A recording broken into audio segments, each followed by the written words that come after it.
Hi guys, welcome back to my channel. Today I want to talk about how you need to stop trying to be happy. I think our society today is obsessed with the concept of happiness. Happiness today is translated in a form of, having a great job and knowing what you're doing with your life, having the perfect partner, having a visually pleasing home.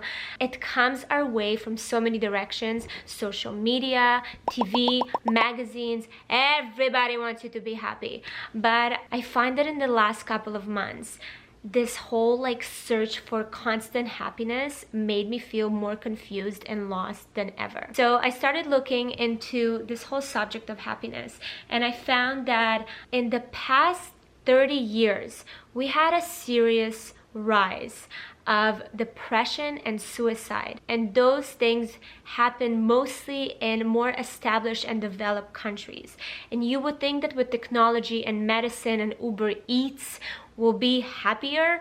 No. So I started thinking maybe we're chasing the wrong thing. What is happiness? So happiness is defined as a frequent experience of positive emotions, of feeling happy at that moment. Is it realistic for us to be happy all the time? Is it realistic for us to feel positive all the time? No. It's not. I started kind of digging more and more into what is that thing that makes life worth living. And I found that the answer is meaning. And I think that it's something that we don't talk enough about. Surprisingly, meaning is more attainable and maintainable. You don't have to be happy all the time to feel like your life are worth living. So I found this book called The Power of Meaning, and she defined what are the 4 clear pillars that are needed in our lives to make them feel more meaningful. The first pillar that she talks about is belonging, and it's very clear. Belonging is feeling like you're part of something, part of a community, part of a family, surrounded with friends, and all of those are valuable relationships that honor who you are as a person. So they're not based on anything like status or finance. It's really about the truth. Surrounding yourself with those type of relationships that are based on truth, that accept you the way you are and don't judge you as a person, is so important. I was watching this TED talk about this longest study ever made on humans, and they were following people, I think, for 60 or 70 years from childhood until their old age, and they wanted to measure at the end of their lives what was it that brought them the most happiness in their lives. Some of them went to do amazing things in their careers and make money. Some went back to poverty, and just a lot of variety. But a lot of them ended up saying that relationships were the most important key to leading a fulfilling life. So making sure that you're surrounded by real, true people that love you and cherish you, and you do the same, is extremely important. The second pillar is purpose. And purpose can sound a little big and overwhelming, like you're supposed to do something that will save the world, but you'll be surprised that purpose can truly be anything. It can be a present parent, it can be a positive person in your office, it can be being a good friend. Those are things that will bring purpose. Purpose also has an external component, so it's not really all about you. It's about how what you do benefits someone else and not just you and your ego. It can be being involved in a cause in your community, or fighting for something that you believe in, or even being, again, something so simple, but being present and an active member in your family. If it's helping out with chores or taking care of siblings, all of those things can bring value to your life, making you feel like you have a purpose, like you're here and you're helping and you're doing something that doesn't serve you but serves someone else. So in return, it makes your life feel more fulfilled and worthwhile. Finding that purpose in your everyday task will make you feel motivated and resilient. The third pillar is storytelling, and this is something something I wish that all of us will one day master, but hopefully all of us practice today. If not, you have to. So life happens every day. The good, the bad, horrible experiences happen to us all the time. And as humans, it's our natural instinct to make sense of everything, to draw conclusions, trying to understand why it happens. We process these events and trying to make sense out of them.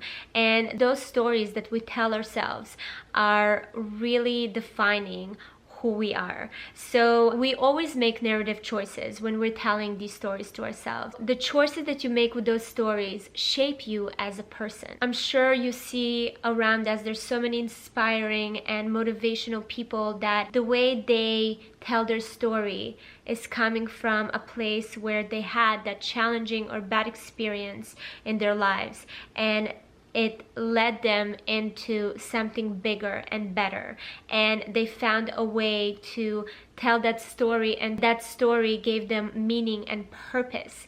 So look at Oprah, or look at others, so many amazing people online that are taking bad experiences and helping other people with those stories. The people that narrate those experiences as positive are the ones that find meaning in their lives. They chose to define their experience as experience that had a purpose, that had a meaning, that didn't happen for no reason. It happened to bring you something bigger, to make you better, to teach you something. If you are at a place where it feels like a dark hole, you can re-edit those stories. You can sit down, reflect, look back, and it might be painful, it might be uncomfortable, but sitting down and reflecting on those experiences and challenging moments and trying to understand why they happen and what good they brought to you will really help you to connect all the dots and feel more calm. The fourth pillar and the last one is transcendence, and this is something that I would say you can call it mindfulness, I guess, but transcendence are those moments in life that happen when you just kind of leave your ego and your mind and all those thoughts that are rushing through in like every second in our brains, and really kind of stepping out of yourself and feel like you're part of something so much bigger. Some people experience that with meditating, others experience it with walking in nature, other ones through art. Some people I know feel that way when they do a craft that they love. So really kind of finding something that makes you realize how small and insignificant so many things in our lives are, and really working on developing that power of leaving your ego and leaving your mind and connecting to something bigger really helps with showing you the bigger picture. It slows down time, it makes you trust the process in a way, and it makes you realize that you can't control everything, which is such a relief to understand, and it's something that we have to remind ourselves all the time. So those moments are the ones that really change us. They're the ones that make us feel less self-centered and kinder to ourselves and to others. My favorite lesson from those moments is just letting go. So we have belonging, purpose, storytelling, and transcendence. Those are the four pillars that are actually making a difference in our lives. And when you have them and you work on having them and you work on maintaining them, you're gonna feel like you're here for a reason. There's meaning to what you're doing, and life is worth living. And it doesn't all have to translate to always being happy and feeling positive all the time, because that's not how we work, unfortunately, and the world doesn't work that way. So I hope this video helped you guys. Let me know what you think. Let me know if you learned something new. Stop trying to be happy and look for meaning and fulfillment. I love you guys. See you next time.